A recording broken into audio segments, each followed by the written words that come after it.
ఉన్న బంగారాన్ని విడిపించి ఆ రోజు ఆన్లైన్ రేటుకే మేము కొంటాం. Sharma gold company.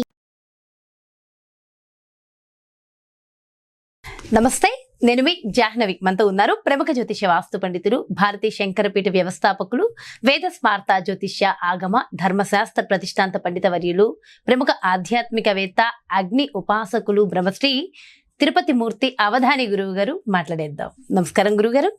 ఓం శ్రీ మహాగణాధిపతయే నమః. గురుగారు, సాధారణంగా ఈ రోజుల్లో కూడా చాలా మంది ఒక్కసారి వాళ్ళ స్థితి చూసుకుంటుంటే ఎంతలాంటి దుస్థితిలో ఉంటున్నారు అంటే, చెప్పుకోవడానికి సంపాదన లక్షలు ఉంటుంది, లేదా వేలల్లో సంపాదించే వాళ్ళకైనా, కానీ ఒక రూపాయి కూడా ఒక్కొక్క రోజు లేని స్థితిలో ప్రస్తుతం మానవులు ఉంటున్నారని చెప్పడంలో ఎలాంటి సందేహం లేదు. ఎందుకంటే ఒకళ్ళని, ఇద్దరిని, ముగ్గురిని చూసి కాదు, కొన్ని వేల మందిని పరీక్షించిన తర్వాత, అంటే చూసిన తర్వాత, వాళ్ళ స్థితిగతులు తెలుసుకున్న తర్వాత అడుగుతున్నటువంటి ప్రశ్న ఇది. అయితే ఎంత సంపాదించుకున్నా, ఎంత చేసినా మళ్ళా వచ్చేసరికి ఒక రూపాయి కూడా లేని స్థితిలో గడుపుతున్నాము అంటే అసలు ఏంటి ఈ స్థితి, ఏంటి దుస్థితి? దీని నుంచి బయటపడే మార్గాలు ఉంటాయా? ఇంక ఇలా జీవితం గడపాల్సిందేనంటారు? తప్పకుండా. ఓం నమో దేవ్యై మహాదేవ్యై శివాయై సతతం నమః. నమః ప్రకృత్యై భద్రాయై నియతాః ప్రణతాస్మతాం. యా సా పద్మాసనస్థా విపులకటితటీ పద్మపత్రాయతాక్షీ గంభీరావర్తనాభిస్తనభరణమితా శుభ్రవస్త్రోత్తరీయా. మహాలక్ష్మి నమో నమః.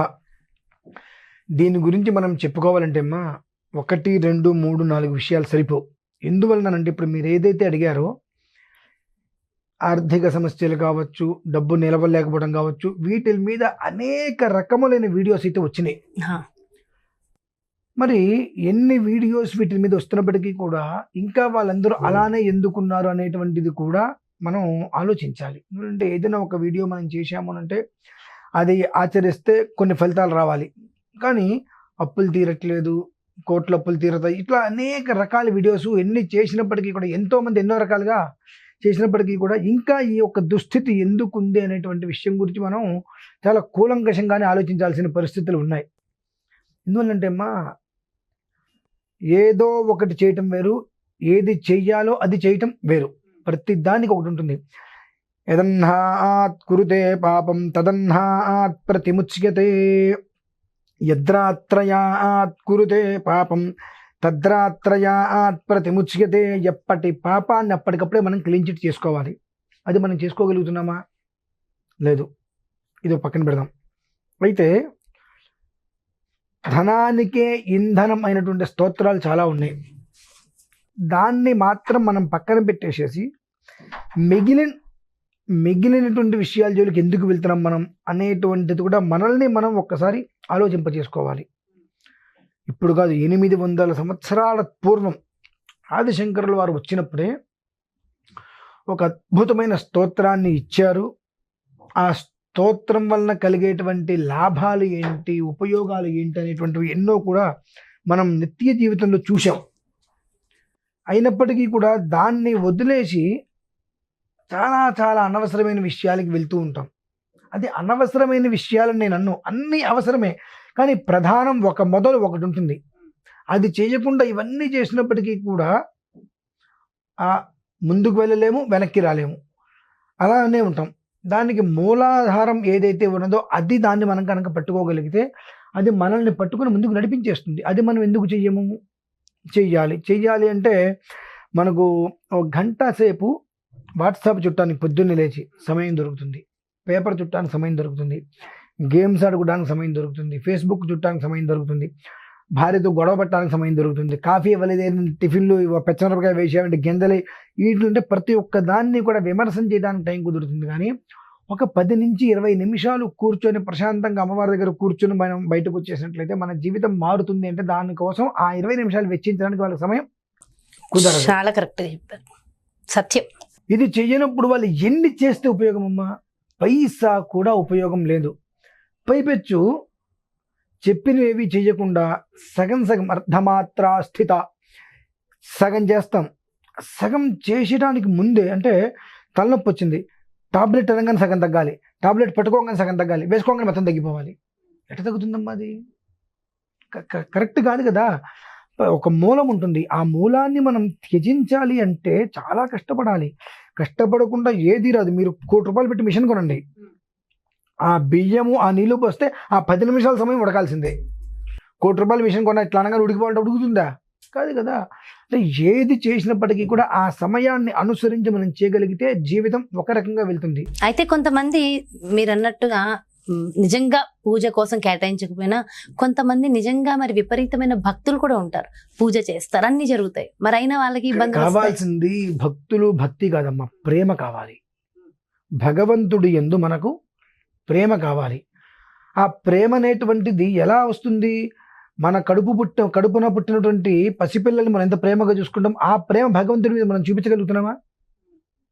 కొబ్బరికాయ కొడుతున్నాము, ఇలా తీసి మొక్కలు పెట్టి ఎట్లా పెట్టేస్తాం స్వామివారి ముందు. అదే నీ పిల్లవాడు కొట్టేలా పెడతావా? ఆ కొబ్బరి అందులోంచి తీస్తావు ఒక జాగ్రత్తగా. అది కదండి ప్రేమ అంటే. ఓకే, నువ్వు భగవంతుడు శబరికి రాముల వారి మీద ఉన్నంత ప్రేమ ఉండాలి, అది కావాల్సింది. అంతే. ఆవిడ ఎంగిలి పండు కదా అంటారు, రుచి ఉందో లేదో చూసి బాగుండదు పెట్టి రాముడి వారికి. కొబ్బరికాయ నువ్వు కొట్టిన తర్వాత లోపల నుంచి దాన్ని తీసిపెట్టు. నువ్వు ఆ వెనకాల పీచు కూడా తీయట్లేదు కదా, కొట్టేస్తున్నావు, పెట్టేస్తున్నావు. అవును, భక్త కన్నప్పకి శివుడి మీద ఉన్నటువంటి ప్రేమ నాకు వీళ్ళందరూ గుర్తొస్తున్నారు. భగవంతుడి మీద ఉండవలసింది ప్రేమమ్మా. ఆ ప్రేమతో చేస్తే ఎందుకు రారమ్మా? ఇప్పుడు ఇది కలియుగం. ఇదే కలియుగంలో మనం రామదాస్ గారి గురించి విన్నాం, అన్నమయ్య గురించి విన్నాం, భక్త తుకారాం గారి గురించి విన్నాం, లేదా తిరుపతిలో ఉన్నటువంటి వెంకటేశ్వర స్వామి వారికి పేరు పెట్టినటువంటి అతిరామ్ బాబా గారు, ఆయన గురించి మనం విన్నాం, చూస్తున్నాం. కలియుగంలో ఉన్నవారు. మరి వాళ్ళందరికీ కనిపించినటువంటి దేవుడు మనకెందుకు దయ్యమవుతున్నాడు? వారందరికీ అనేటువంటిది చేస్తే తీసేతలు పడండి, నాకు కావాల్సిన భగవంతుడు అనే భక్తి మీద ఉన్నారు కాబట్టి భగవంతుడు వాళ్ళతో ఆడుకున్నాడు, వచ్చి వాళ్ళ దగ్గర కూర్చున్నారు చక్కగా. మనం ఏం చేస్తున్నాం? భక్తి ఏమో చెప్పుల మీద, చిత్తం శివుడి మీద అన్నట్టుగా వ్యవహారం చేస్తున్నప్పుడు మనకి ఏది కూడా వర్తించదమ్మా. దీనికి మూలం కనకధారా స్తోత్రం.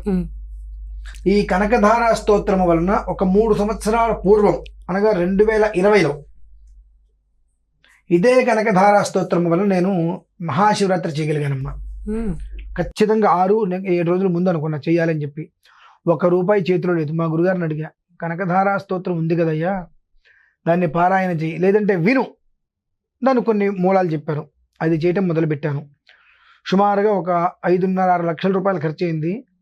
6 రోజుల క్రితం ఎలా అయితే ఉందో శివరాత్రి మర్నాడు మళ్ళీ అలా నా చేతిలో రూపాయి లేదు, కానీ ఎక్కడా ఒక్క పని కూడా ఆగలేదండి.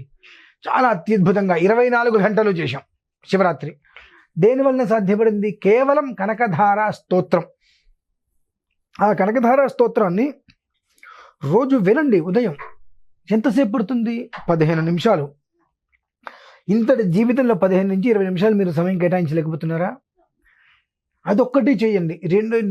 రెండు విధానాలు ఇచ్చారండి. ఒకటి మాధశంకరాచార్యుల వారు, రెండోది కంచి పరమాచార్య స్వామి వారు. 2 విధానాలు ఇచ్చారు. ఈ 2 విధానాలలో మీరు ఏది చేసినా జీవితం మారుతుంది, కానీ ఈ 2 మనం చేయమండి. ఈ కనకధారా స్తోత్రం అనేటువంటిది చక్కగా ఇంట్లో దీపారాధన చేసుకోండి. పొద్దున్నే సూర్యోదయాత్ పూర్వం నిద్రలేచి, ఏం లేదు, ఒక్క 42 రోజులు చేసి చూడమనండి. ఆ ఒక్క అమ్మవారి యొక్క ప్రేమ ఎలా ఉంటుంది మన మీద అంటే తరిచి ముద్దైపోతామమ్మ. అంత ఇంకా ఇబ్బందులు ఉండమంటారా? ఎందుకు ఉంటుంది అసలు? అసలు ఆలోచన కూడా అవసరం లేదు, కానీ మనం చెయ్యం. అవి వింటుంటే చేయలేము. ఎందువల్ల చేయలేమంటే మనం ఏదైతే చేస్తామో అదే తిరిగి వస్తుంది మనకు. మనం మంచి ఆలోచనతో ఉంటే మంచి తిరిగి వస్తుంది. మనం ఎటువంటి ఆలోచనతో అయితే ఉన్నామో అదే తిరిగి వస్తూ ఉంటాయి. కాబట్టి మనం 10 రోజులు చేస్తాం, 11వ రోజు బుద్ధి మారిపోతుంది. అంటే అమ్మవారు పరీక్ష పెడుతుంది. ఎన్ని పరీక్షలు పెట్టినా 42 రోజులు నేను అనుకున్నా అంతే. మరి మధ్యలో ఇబ్బంది వస్తుంది వారికి, 4 రోజులు ఆపండి, 5వ రోజు మళ్ళీ ప్రారంభం చేయండి. ఇక్కడ ఒక చిన్న సందేహం గురువు గారు, ఇప్పుడు ఏవైనా ఇలాంటివి శ్లోకాలు చేయాలన్నా, ఇలాంటివి ఏమైనా రెమెడీస్ ఫాలో అవ్వాలన్నా ఆ గ్రహస్థితి అనేది మనకి ఖచ్చితంగా అనుకూలించాలంటారా? ఎలాగైనా చేసేయచ్చు అంటారా? గ్రహస్థితి అన్నారు కదా, గ్రహ ప్రభావం మనిషి మీద ఉంది. అది 2 విధానాలు ఇస్తుంది. నా ప్రభావాన్ని మీ చూపించా, నువ్వు పశువువి కాదుగా, మనిషివేగా, నీకంటూ జ్ఞానం ఉందిగా, నా ప్రభావం నేను చూపిస్తే నువ్వు మంటల్లో వేలు పెట్టవుగా, అవును. చెరుకు మిషన్లో వేలు అయితే పెట్టవు కదా, చెరుకే పెట్టాలి, జాగ్రత్తగా పెడతావు. చెప్తా నా గ్రహస్థితి బాగాలేదు కాబట్టి నేను చెరుకు మిషన్లో వేలు చేయి పెట్టాను నువ్వు అనవు కదా. సో కాన్షియస్ గా మనమే ఉండాలి అంటారు. ఆయన చెప్తాడు నా తత్వం ఇది, నీకు నీ బుద్ధి నీకు ఉంటుందిగా, నా తత్వాన్ని నేను నీ మీద ప్రదర్శన చేస్తా, కానీ నీకంటూ ఆలోచించుకునేటువంటి విచక్షణ నీకు నేను ఇచ్చి ఆల్రెడీ, కాబట్టి ఆ విచక్షణతో నువ్వు ఆలోచించుకుంటాడు భగవంతుడు. అది మిస్టేక్ మన దగ్గర ఉందమ్మా. నాకు దైవం అనుకూలించలేదు అంటారు. దైవం అనుకూలించి చెప్పి ఎక్కడ పెడితే అక్కడ చేతులు పెట్టంగా చేతులు నలిగిపోతాయి కదా. ఇవంటే నెపం నెప్పడానికి మనం ఏదైనా ఉంటాయి. ఇక్కడ కేవలము కూడా గ్రహస్థితి అయినా ఏదైనప్పటికీ కూడా ఇదే గ్రహస్థితి ఉంది. అంటే ఈ మాట నేను మాట్లాడకూడదు. ఒక అమ్మాయి ఒక అబ్బాయిని ఇష్టపడ్డాడు. ఆ అమ్మాయి రేపు పొద్దున్న 9 గంటలకి నువ్వు వస్తే నేను ఇతడు మాట్లాడతానంటే ఈ వీడేం చేస్తాడు? అమ్మాయి కోసం వెళ్తాడా, ఉద్యోగం కోసం వెళ్తాడా? అమ్మాయి కోసమే వెళ్తాడు కదా. ఇదే అబ్బాయి వివాహం అయిన తర్వాత 10 వరకు మీరు ఇంటికి రండి అంటే ఇంటికి వస్తాడు, ఇంటికి రావట్లేదా? అంటే ఇక్కడ గ్రహం అనేటువంటిది దాని యొక్క ప్రభావం చూపించిన నీకంటూ ఒక శక్తి భగవంతుడు ఇచ్చాడు, ఆలోచించుకునే శక్తి. నువ్వు నడిచే దారి నీకు ఇచ్చాడు, దాన్ని మనం సవ్యంగా తీసుకోవట్లేదు కదండి. సో అక్కడ ఏమవుతుందంటే ముందు అమ్మాయి తర్వాత అమ్మాయే, కానీ అక్కడ మారింది ఎవరు? మెంటాలిటీ మారింది. నీ అవసరానికి తగ్గట్టుగా నువ్వు మార్చుకున్నావు.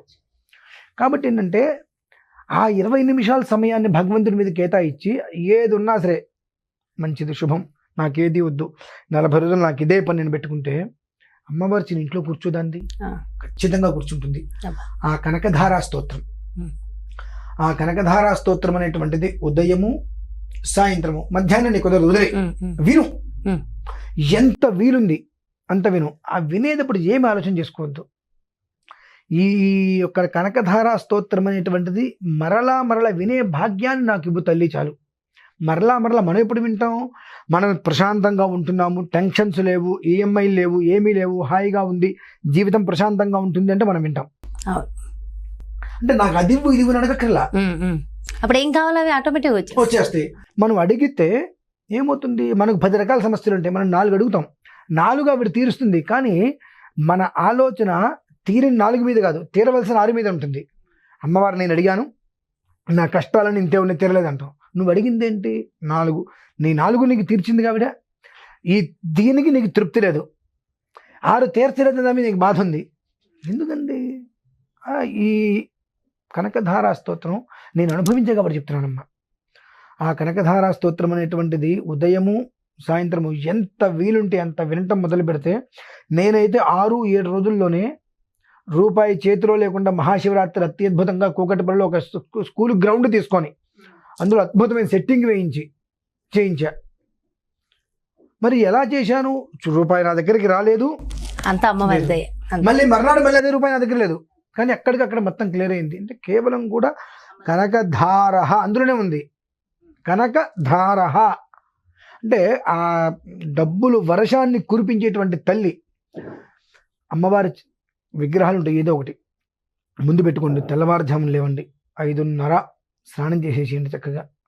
అనారోగ్యంగా ఉంది ఇంకో గంట లేచాను పర్లేదు, లేదు ఆరోగ్యంగా ఉన్నాం, 5:30 లేచి స్నానం చేసేసి చక్కగా అమ్మవారి దగ్గర ఒక తమలపాకు మీద అమ్మవారిని పెట్టండి, లేదా ఒక ప్లేట్ మీద అమ్మవారిని పెట్టి ఒక దీపారాధన చేసి యా దేవీ సర్వభూతేషు మాతృరూపేణ సంస్థిత నమస్తస్యై నమః నమస్తస్యై నమః నమస్తస్యై నమో నమః అని చెప్పి ఒక్కసారి కనకధారా స్తోత్రాన్ని చక్కగా వినండి. సమయం లేదు, ఒక్కసారి వినండి, ప్రశాంతంగా కూర్చోండి, ఏది వద్దు, హాయిగా కూర్చోండి. ఈ దృష్టి అనేటువంటి అమ్మవారి మీదే ఉండాలి. మీరు మీ దృష్టి మీకు ఉందా లేదా అనేటువంటిది మీరు ప్రశాంతంగా కూర్చుంటే మీకు మొత్తం కూడా ఒక తెల్లటి వర్ణంలో కనిపిస్తుంది. ఆ తెలుపు వర్ణం కాకుండా మీకు ఎరుపో నలుపో ఆకుపచ్చో కనిపించిందంటే మీ దృష్టి ఇక్కడ లేదు. లేనప్పుడు మీరు విన్నా ఉపయోగం లేదు. కాన్సన్ట్రేషన్. మనం ఒకటి చాట్ చేస్తుంటాం, అక్కడ గ్లాసు పడినా మనకు తెలియదు, ఇక్కడే మొత్తం ఫోకస్. మన అక్షరాలు తప్పులు రాస్తున్నాం, మన దృష్టి మొత్తం దీని మీద ఉంటుంది. ఇక్కడ పిల్లలు అల్లరి చేస్తున్నా అసలు మనకు దృష్టి ఉండదు. దాని మీద నువ్వు ఎలా ఫోకస్ చేసావో ఆ కాన్సన్ట్రేషన్ ఇక్కడ చేయి, అమ్మవారి మీద చేసి అసలు ప్రశాంతంగా ఇవాళ విను, రేపు విను, ఎల్లుండి విను. ఆటోమేటిక్గా 3వ రోజు నుంచి దృష్టి వెళ్ళిపోతుంది దాని మీదకి. 7వ రోజు నుంచి ఆ ఆనందాన్ని మనం చూడగలుగుతామమ్మా. అదే నేను అనుభవించా కాబట్టి ఆ ఒక్క కనకధారా స్తోత్రం. ఏమండి కనకధారా స్తోత్రం ఇలా చేస్తే బాగుంటుంది కదా అని చెప్పడానికి ఇంత సోద అవసరమా అని అనిపిస్తుంది. ఏది ఉండాలి, ఏది ఉండకూడదు, ఏది అవసరము, ఏది అనవసరము అనేటువంటి విషయం తెలుసుకోవాలి. కట్టా కొట్టా తెచ్చా అంటే ఉపయోగం లేదు. ఏం కట్టారు, ఏం తెచ్చారు, ఏం చూశారు, దానికి మూలమేంటి, మధ్య ఏంటి, అంతమేంటి అనేటువంటి విషయాన్ని తెలుసుకోవాలి. దానికోసం కొంచెం లేట్ అయినప్పటికీ కూడా ఎందుకు చెప్తున్నాను అంటే, కనకధారా స్తోత్రము సకల మానవాళికి శుభకరము. అయితే కంచి పరమాచార్య స్వామి వారు కనకధారా స్తోత్రం అనేటువంటిది మాకు సమయం అనేటువంటిది అంతంత సమయం కుదరట్లేదు అని చెప్పినందుకు గాను, కొంతమంది వెళ్ళి అడిగినందుకు గాను దానికి లలితా సహస్రంలో 7 నామాలు ఇచ్చారు కంచి పరమాచార్య. కనీసం ఆ 7 నామాలైనా చేసుకోండి అని చెప్పి ఇచ్చారన్నమాట. ఓకే, అయితే ఆ 7 నామాలకు సంబంధించి మరొక్క వీడియోలో డీటెయిల్ గా చెప్తారు కానీ గురుగారు. అంటే ఇది చివరిగా అంటే కనకధారా స్తోత్రం వినడము చదవడము చాలా మందికి ఇష్టం, బట్ అది కుదరని వారికి లలితా సహస్రనామం అన్నారు చూడండి, అద్భుత. ఇది అద్భుతం కాదండి. మనం ఎంత దౌర్భాగ్య స్థితిలో ఉన్నామో, 20 నిమిషాలు కనకధారా స్తోత్రం అనేటువంటిది వినటానికి నీకు సమయం రావట్లేదు. కానీ నేను ఉండేటువంటి చోటు మాత్రం నాకు కనక వర్షం పడాలి, నన్ను సింహాసనం మీద కూర్చోబెట్టాలి, నాకు మెల్లో తండుగుడ్లు వేయాలి, మెల్లో పూలమాలలు వేయాలి, టీవీలో చూపించాలి, ఇంతమందిలో గొప్పతనం కావాలి, నాకు రూపాయి అప్పు ఉండకూడదు, కోట్ల రూపాయల డబ్బు ఉండాలి, నేను మాత్రం 10 నిమిషాలు సమయం తీసుకోను. ఇంకెందుకండి? ఇవి దృష్టిలో పెట్టుకునే కంచి స్వామి వారి కనీసం ఇదైనా చేసి గురువు గారు. కలియుగ మాయ తప్పండి, మనం సృష్టించుకున్న మాయ ప్రతిదీ కూడా. అందుకనే పరమాచార్య ఇవన్నీ దృష్టిలో ఉంచుకొని జగద్గురువులు ఆదిశంకరులు వారు ఈ ఒక విధానాన్ని చెప్పారు. కానీ మానవులు అజ్ఞానులు, మూఢులు, జ్ఞానం ఏమాత్రం లేనివారు దారిద్ర్యాన్ని అనుభవిస్తూ ఆకాశానికి నచ్చినేస్తూ ఉంటారు. ఇటువంటి వారు ఇవన్నీ చేయమంటే చెయ్యరు.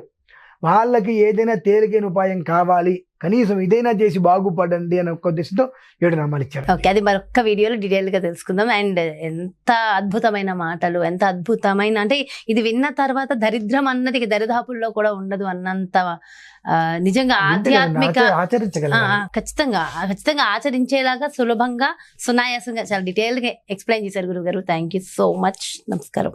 మరి ఈ కలియుగంలో ప్రతి ఒక్కళ్ళు తరించాలి, ప్రతి ఒక్కళ్ళ నోటి వెంట ఇబ్బంది బాధ అన్న మాట రాకూడదు అనే సదుద్దేశంతో మన ఆది శంకరాచార్యులు బోధించినటువంటి అద్భుతమైన విషయాల్ని మనందరికీ, ఈ జనరేషన్ వాళ్ళకి కూడా చక్కగా వివరంగా అర్థమయ్యే రీతిలో ఎంతో చక్కగా వివరించారు కదా మన గురువు గారు.